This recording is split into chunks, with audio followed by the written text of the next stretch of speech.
Number 9 says find the arc length of that guy from 0 to 1. Okay, so 1 minus x squared in the square roots. Oops.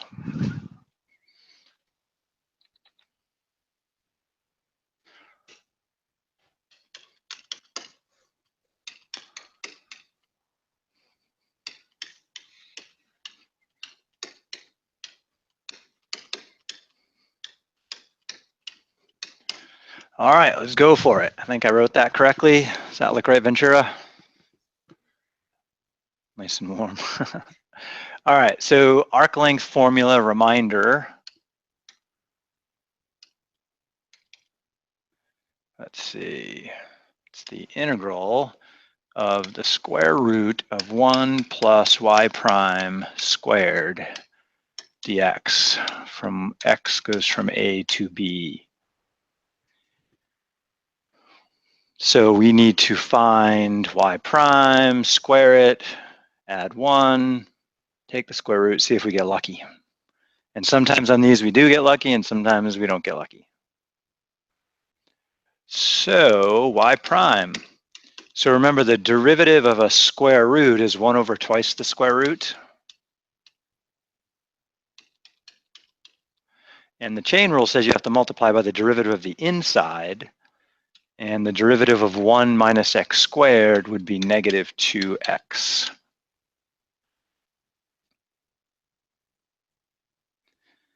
Let's see, I do have sound, right? Video and whiteboard, good.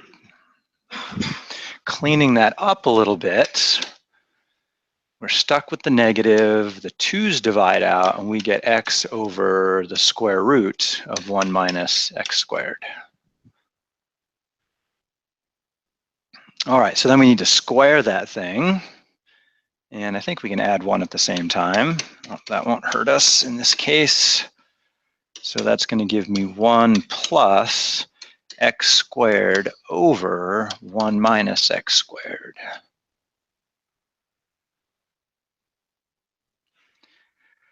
To add the 1, we need a common denominator, which would be the 1 minus x squared.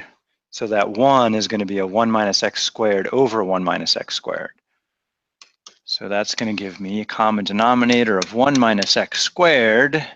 And my numerators are, on the left, 1 minus x squared plus the x squared on the right. Now that's lovely, isn't it? So 1 plus, the square of y prime is just 1 over 1 minus x squared in the end.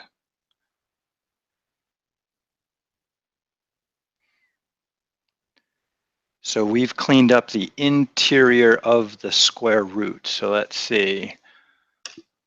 So now for our arc length, we have the integral from 0 to 1 for x of the square root of 1 over 1 minus x squared with respect to x, which we can separate because the square root of 1 is just 1.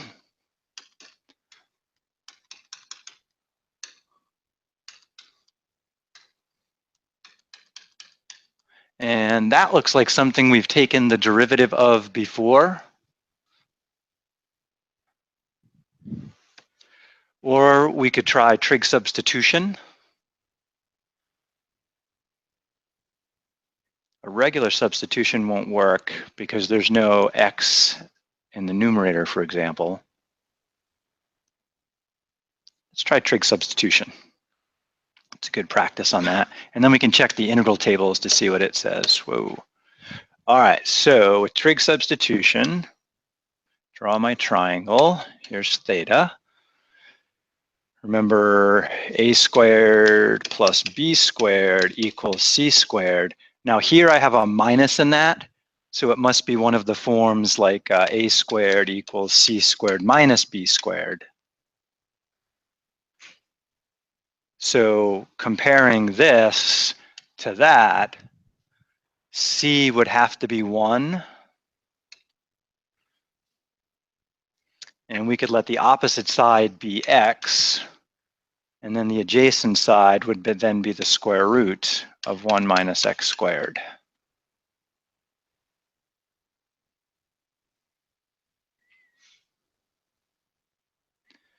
So from this here, we get sine of theta is opposite over hypotenuse. So that gives me x equals the sine of theta. Dx, derivative of sine is cosine, right?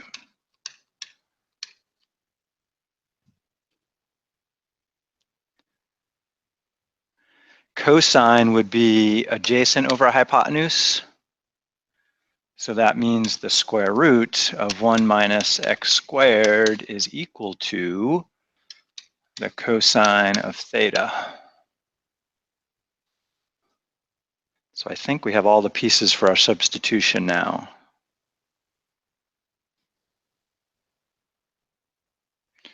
So our new integral should be, I'm going to ignore the boundaries for a moment. Let's see. I have 1 over the square root, so that's going to be 1 over cosine. And then dx is the cosine of theta d theta. Wow, that's nice. So it looks like our antiderivative is, or sorry, our integrand is just 1, right? The cosines cancel. So new page, we now have the integral of 1 d theta, antiderivative theta. We're going to ignore the plus c because we're going to come back with boundaries in a minute. Okay, so going back to my triangle, what is theta equal to in terms of x? Well, right here, we have x equals the sine of theta. Solving that for theta, we would get theta is the inverse sine or arc sine of x, okay, which is often written as sine inverse. I prefer to write it as arc sine. Less letters to do the -1, yeah. All right, so back here, then if I go back to my bounds of integration, then we have the sine inverse or arc sine of x evaluated from 0 to 1. So that's going to give me the arc sine of 1 minus the arc sine, oops, I should be consistent. Button of 0. Okay, so what does that mean? So for example, the arc sine of 1 means the sine of what angle equals 1?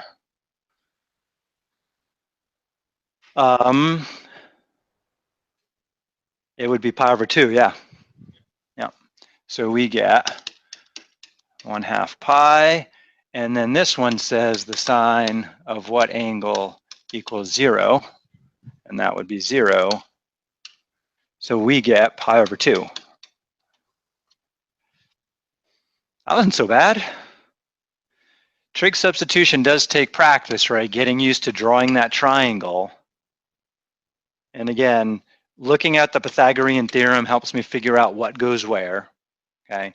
And in this case, because of the minus, I decided to put the 1 here and the x there. And then the square root went over there. And it worked out pretty nice. If you start setting up your triangle and you don't like the way those substitutions are looking, then try switching some parts in your triangle and see if it comes out better. Okay. But usually it'll work out no matter which way you go, as long as you set it up according to the way the Pythagorean theorem settles out. If you put stuff in the totally wrong spot, well, that's a whole nother story, right? There's nothing we can do about that but start over. All right, so question, is that the right answer? Let's go back to the original problem to check. So the original problem said, take the function y equals the square root of 1 minus x squared. Does anybody remember what that function looks like?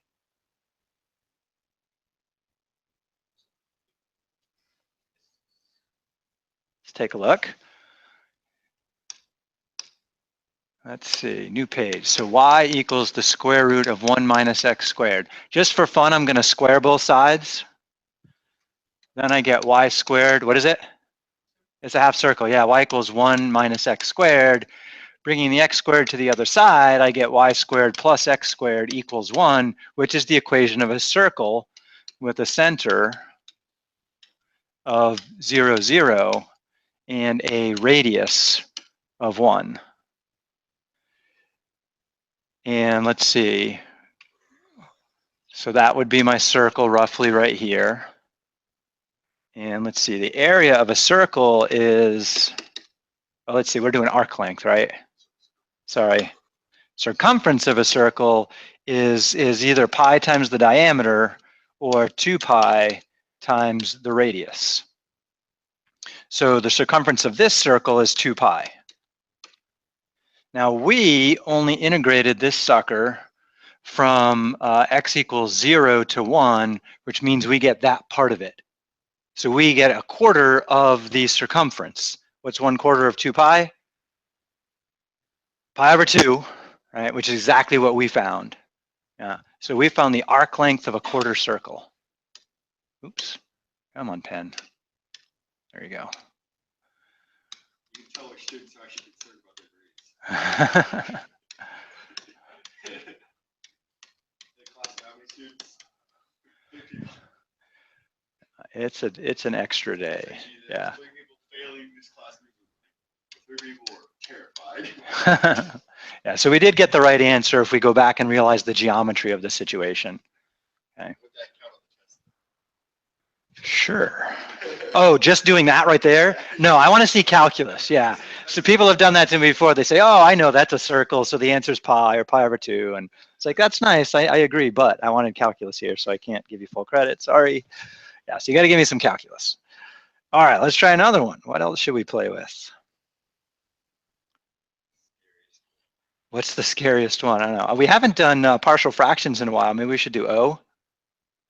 Okay, so we have x plus 3, x plus 2, x plus 1. All right, let's do it. So we want to find an indefinite integral of x plus, was it 3 over x plus 2 times x plus 1? Did I get that right? Or did I mix up the 3 and the 2? Okay, that's right. Good, let's proceed. So it's already in factored form, which is excellent. And so if I just focus on the integrand and forget about the integral for a minute, x plus 3 over x plus 2 times x plus 1, the theory of partial fraction decomposition says that there should be a value a over x plus 2 and a value b over x plus 1, and that's going to be equal to what we have here. Double check before we proceed, is the degree of the numerator smaller than the degree of the denominator?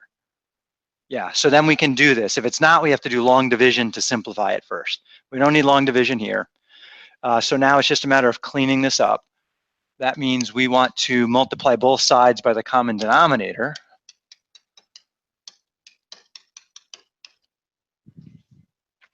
And as we distribute that through, a bunch of stuff cancels. So on the left side, the whole denominator cancels, leaving only an x plus 3. In the first fraction on the right, the x plus 2 cancels, leaving an a times x plus 1 and a b times x plus 2.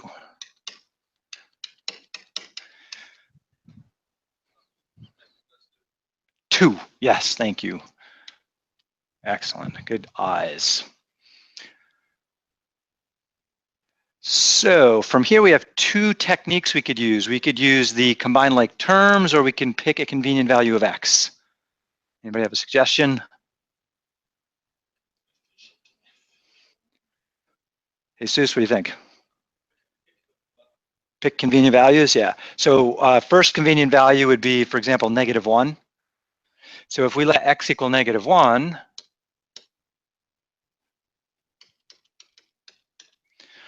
then we're going to get -1 plus 3 is 2. The a term goes away with -1, and -1 plus 2 is 1. So we get b equals 2. That's nice and convenient. Next value would be what? X equals -2.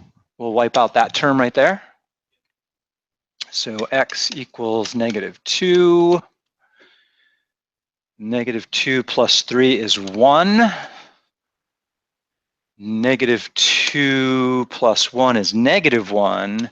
So we get 1 equals -1 times a. Ooh, my pen is really troubled there. That's an A. So A is -1. So we get A is -1 and B is 2. All right, new page.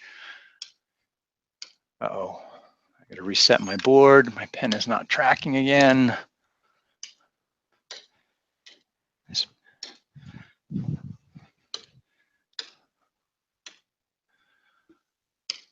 That looks better. Okay, so now we have the integral of -1 over x plus 2. It's still not tracking right. Plus 2 over x plus 1. Did I get that right? We found, I gotta switch pens. Let's go over here. Hopefully this one will work. Oh, come on. There you go. All right. Let's see. A is -1, B is 2, and x plus 2 goes first, x plus 1 goes second. Yep. All right, so that is our new antiderivative. It's not a bad idea if this were a test to double check that those values work. So if I go back and say, okay, what happens if I take -1 over x plus 2 and add it to 2 over x plus 1? Well, we would need a common denominator here, right? Common denominator would be x plus 1 times x plus 2. So the first fraction needs to be multiplied top and bottom by x plus 1. The second fraction needs x plus 2 top and bottom. So then I get, in the numerator, I'm going to distribute that negative. So I get -x minus 1, distributing the 2, plus 2x plus 4, all over x plus 1 times x plus 2. And let's see, -x plus 2x is x. -1 plus 4 is x plus 3, which is what I was hoping to get for my numerator, right? My numerator. So I did get my numerator back. So that means we did do the partial fractions correctly. The black addition of fractions is the same as my original fraction. All right, so I'm confident we should proceed. Okay, so antiderivative for 1 over x plus 2. We got that negative hanging on. It's the natural log of the absolute value of x plus 2. And antiderivative for 2 over x plus 1 be plus 2 times the natural log of the absolute value of x plus 1. All right, so we're gonna, and then there's a plus c. We get that constant here because I don't have bounds of integration. It's an indefinite integral. I can actually clean this up a wee bit. So to do that, what I'm going to do is I'm going to take the multiple of this log and bring it in as a power. So then I can rewrite that one, I'm going to pull it out front, as the natural log of the absolute value of x plus 1 squared. All right, so all I did is bring that multiple of the natural log in as a power. That's one of the properties of logarithms. I'm going to write this one second as a minus natural log of x plus 2. And do you remember what we can do with the difference of two logs? It ends up being the quotient, yeah, of the insides there. So the plus c is still hanging out. So this is going to be equal to the natural log of the absolute value. X plus 1 squared is in the numerator, divided by x plus 2. So we can state this as a single logarithm, which is kind of nice. But this first one's a nice answer too. One thing I'll caution you against, on a test, never circle two different things and write an or in there. Just pick one and say, that's my answer. Just in case you made a mistake in between, you don't want to say, hey, they're both right, when one of them's not. And I think you'd be perfectly fine actually stopping here and saying, yeah, that's the answer right there, because that's not bad. That's pretty good. This uses a little bit less ink, not a lot less ink.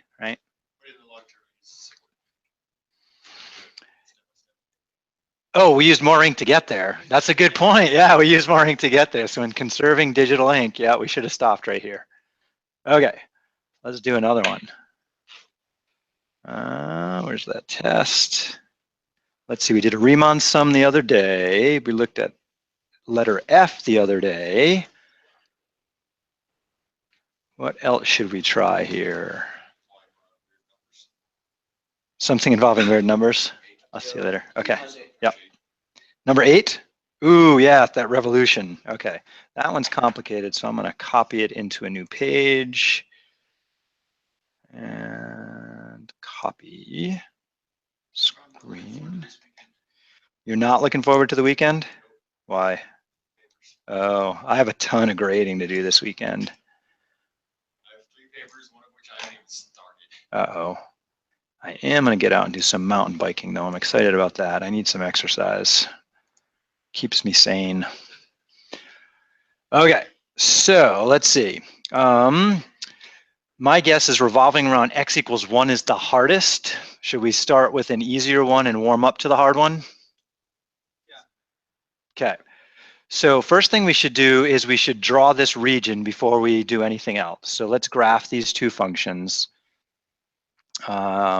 Region enclosed by. So I don't know which quadrants I need yet, so I'm going to have to draw all 4 quadrants. It may just live in quadrant 1. Whoa, that was interesting. I draw too slow there? Huh. Okay, so y equals x. I'm guessing this is probably going to work all right in quadrant 1. So if I let that be 1 and that be 2, then I have my straight line. So there's y equals x. And then the cubic has a point there, and then there's going to be a point at -1, -1, and it kind of slithers through, right? Oh my gosh, I cannot draw with this pen today. Wow, stop that.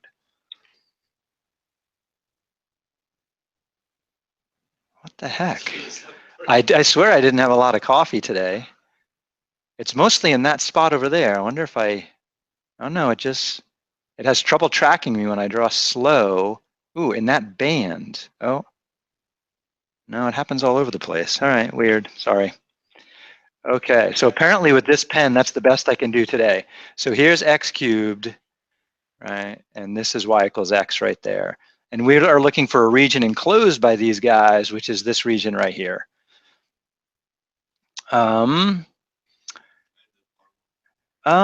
Let's see, can we get away with using the bottom one too?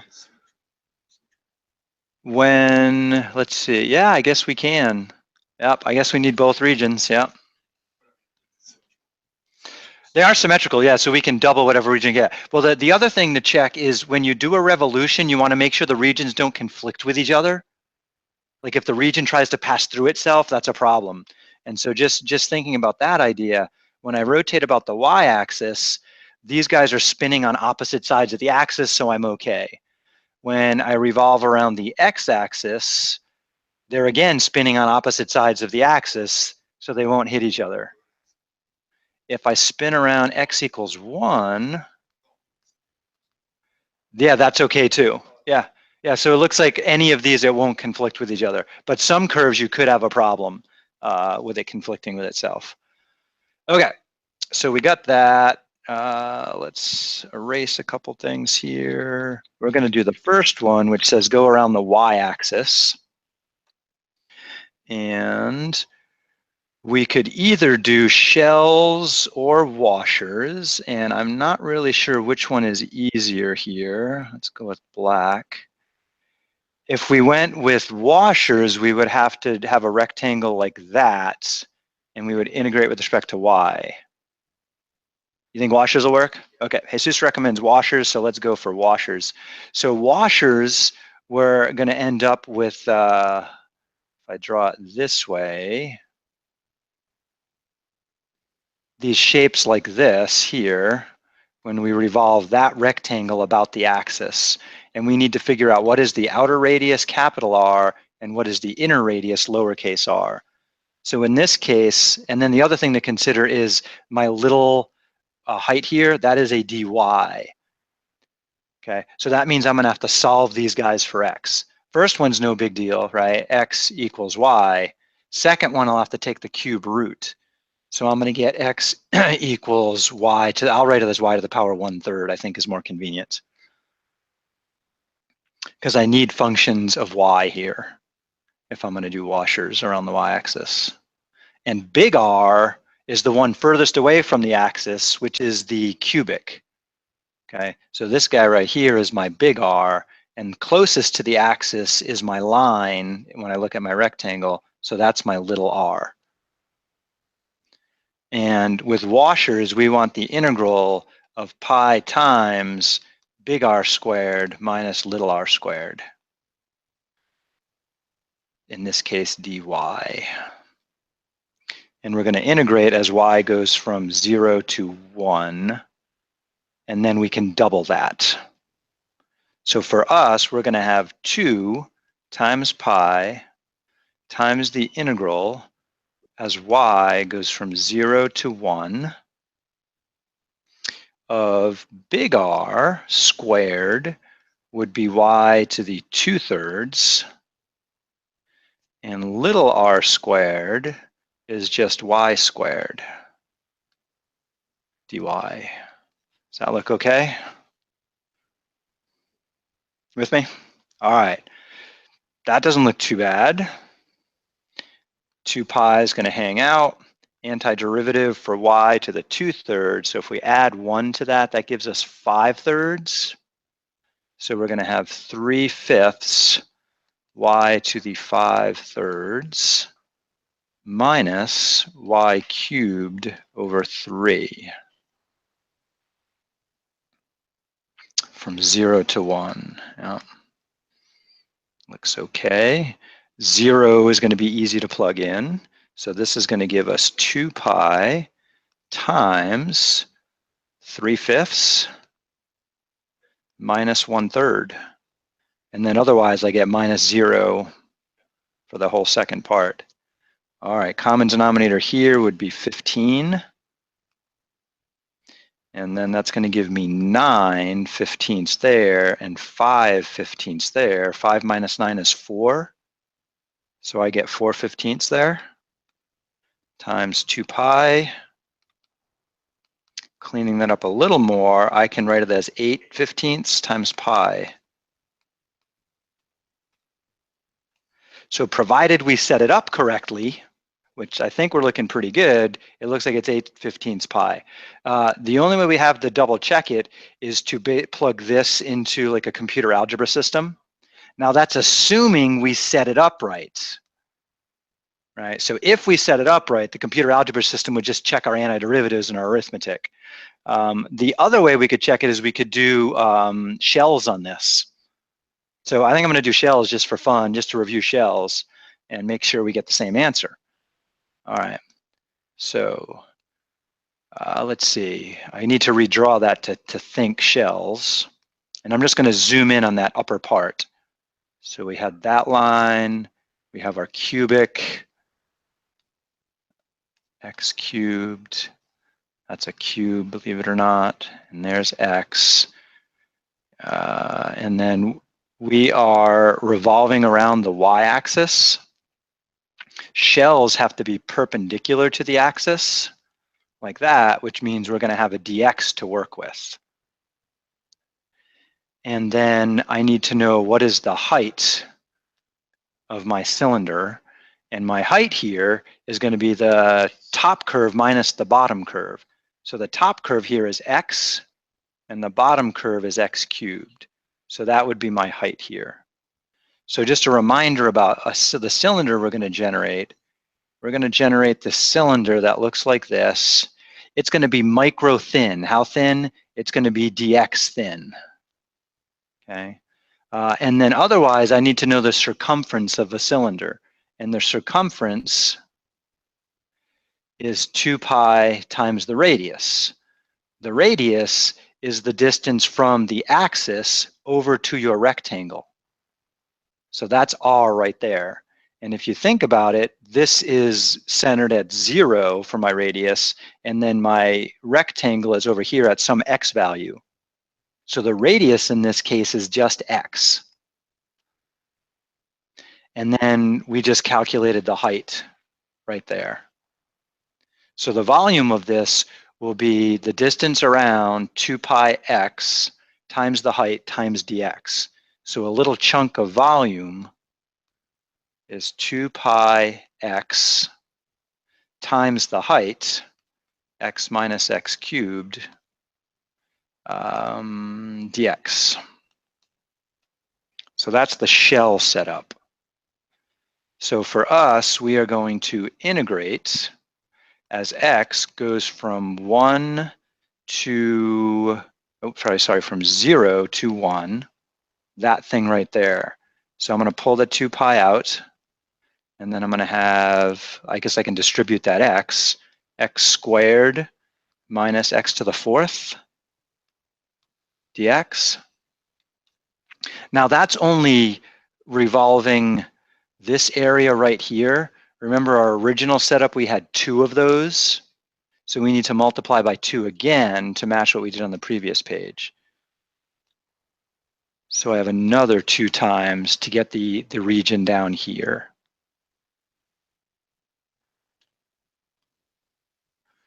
All right, I think we got it set up.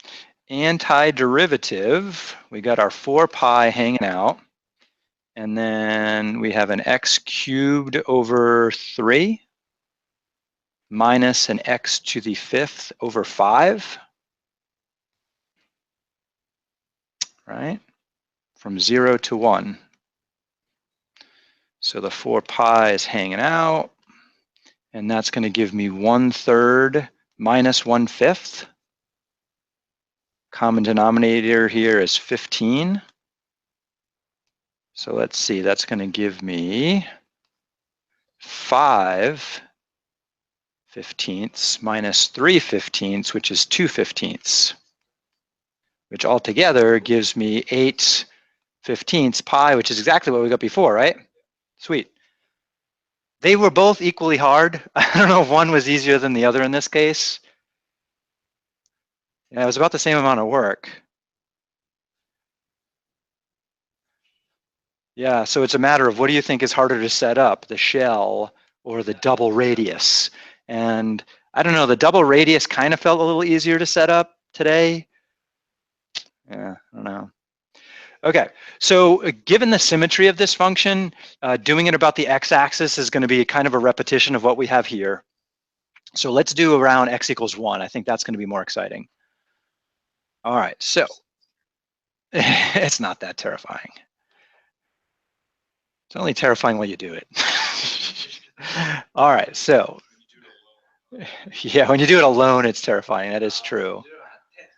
It's terrifying on a test. Yeah, okay. Yeah. So let's say here's x equals 1.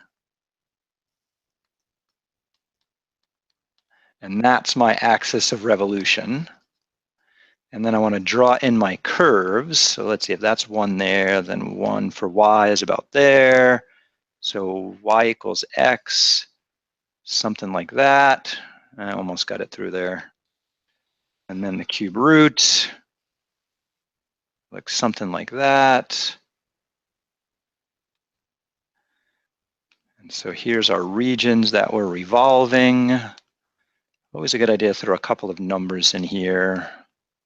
Y and x. Okay. So let's see, some things to consider here. Yeah, we're going to have to, we don't have symmetry here because we changed the axis of revolution. So we're going to have to integrate from -1 to 1 either direction, no matter which way we go. So now we just have to decide, do we want to use shells or disks? They both change top and bottom. Yeah, so this is going to be a 2 integral problem no matter what.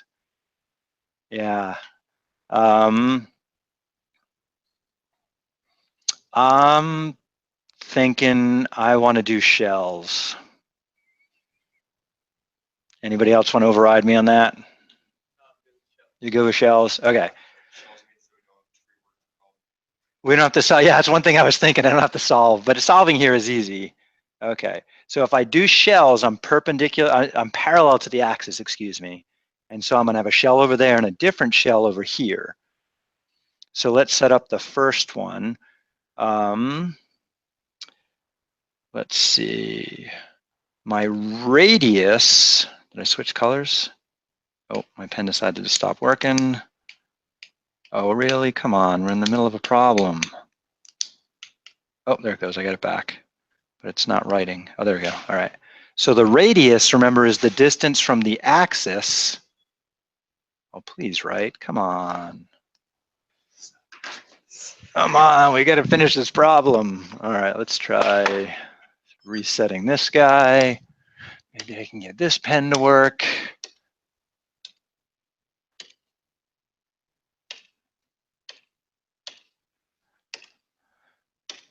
Okay, the radius, and it's a little off, but we can make it, is the distance from my axis to my rectangle, right? And so for the radius here, that's just some x value that that thing is centered at. And it's further away, right? So in this case, it's going to be x minus 1 is my radius. Okay. So I'm trying to get from the axis to the rectangle. My height for this first one is going to be the line is at the top, and then the cubic is at the bottom. So my first integral will be the integral as x goes from 0 to 1. We'll have a 2 pi times the radius times the height.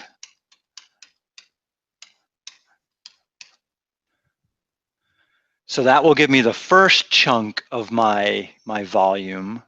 The second chunk I'll draw in blue. Oops, there we go. For the second chunk, my radius is from the axis all the way over to that x value. Radius is still the same, it's still x minus 1. The height switched though. The height for this one, the cubic is on top in this region and x is underneath. So the next part is going to be 2 pi times the integral from 0 to, no, sorry, negative 1 to 0. From negative 1 to 0 of x minus 1 times x cubed minus x dx. Yeah, and that's the hardest part, setting it up. Multiplication here is not too bad. We do have to distribute through on those. Now this is kind of neat. Notice that the only difference is that these guys changed which is being subtracted. When you change the order of subtraction, you change the sign of the problem, right? From positive to negative. And our x values also switched from positive to negative. So in the end, that should balance out, giving us all positive stuff in the end. Does that make sense? Negative times a negative is a positive. Yeah. So that's what should happen in the end there. So let's do it. Let's do the first one. I think I got a few more minutes. So new page, multiplying that out. We have 2 pi. Oh man, why is my technology misbehaving so bad today? Battery must be dead on this other pen. Oh, we'll give it another try. All right, 2 pi integral from 0 to 1 of, let's see, what do they have? X minus 1 times x minus x cubed. So we're going to have an x squared minus an x to the 4th, then minus 1. So then we'll have a minus x plus x cubed. Right, and that was supposed to be the result of taking x minus 1 times x minus x cubed. So it's going to be positive, negative, negative, positive. Yeah, that looks right. No like terms, so antiderivative on that thing is going to be x cubed over 3 minus x to the 5th over 5 minus x squared over 2 plus x to the 4th over 4. right? 1, 2, 3, 4 becomes 2, 3, 4, 5. Yep, that looks good. 0, 1. And the 0 is a nice thing to see for the second boundary, so it's the 1 that matters. So now we just have a bunch of fractions to add up. 1/3 minus 1/5 minus 1/2 plus 1/4. And let's see, from our previous problem, I remember that 1/3 minus 1/5 is 2/15. 1/4 minus 1/2 will be negative 1/4. And common denominator here is going to have to be 60. So that's going to give me 4 times 2, which is 8/60. Oops, 8/60.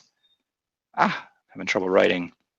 15 times 1 minus 15. Uh-oh. I must have got something wrong. My radius must be wrong. It must have been 1 minus x, because I'm getting a negative answer here. What's 15 minus 8 is 7. I got negative 7/60. And I don't want to forget my 2 pi times this stuff.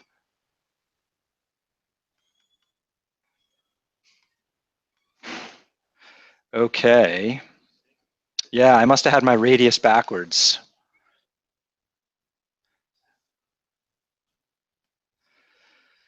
It must be that the difference is always the bigger number minus the smaller number. Seemed like the direction was important, that we're trying to get to the block. Yeah, probably must be, yeah, so this must be 1 minus x. I'll have to rethink that, because I don't see an error in, oops, it stopped. My pen stopped working again. Okay. None of my pens work. Yeah, so this is a mistake right here. Oh, man. Okay, my pen's totally died. So those of you out there on the internet, I have nothing to write with at the moment. Oh, I could try writing with the mouse. There we go. Okay. So this appears to be an error. The radius should be 1 minus x. Switching the direction of those two changes the sign of everything here, which for this part right here should then give us a positive. 2 goes into 60, so 7/30 pi. Now, we cannot say the next volume is going to be the same. It's going to be bigger. Why is it going to be bigger? It's got a bigger radius, yeah. So we're getting much more spin going on. So we're going to get more volume in the end. Yeah. So I got to get to another class. I don't have time to finish this one right now, but I think we got the setup to do it. So in this second one here, again, we have that backwards. That should be a 1 minus x. But it's going to be pretty darn similar.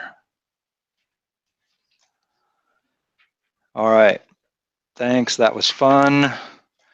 See you all Monday to do more. Can I ask you a question before you go? Yeah, hang on. Gerald's talking online. What's up, Gerald? I was just wondering, is there any other resources that we're able to use for the final? 1 sec. Besides the ones you've already given? So for the final, I'm going to provide, what am I going to provide? Where's our course site? Here we go. I'm going to provide an integral sheet like I did for the last test, kind of like this one right here. I'll also have a trig cheat sheet for you that'll also have hyperbolic trig functions on it. And then for the first part of the test, it's going to be no calculator, and it's going to be kind of like the first part of this test where I give you a few integrals and I say, okay, solve, 4 out of the 10, something like that. Okay. And then the second part of the test will have a couple more integrals and problems like this, and that you can use anything you want. Wolfram alpha, the integral calculator. You just have to write stuff on paper. You can't just, write an answer that Wolfram alpha gave you. You'll have to demonstrate some work. Right.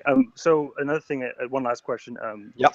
Is it okay if I still take the test the way I've been taking it, or would you prefer that I drive to Pendleton? No. You can take it the way you've been taking it. Okay, cool. I remember you take yours at EOU, is that right? Yeah, that's correct. Yeah, okay, I'll send the test to EOU. Awesome. Okay, well, I'll be taking that at Tuesday at 11, so I'll make that appointment and then email you. All right, sounds great. Awesome. Hey, thank you so much. Okay, you're all right. Take care, Gerald. Bye.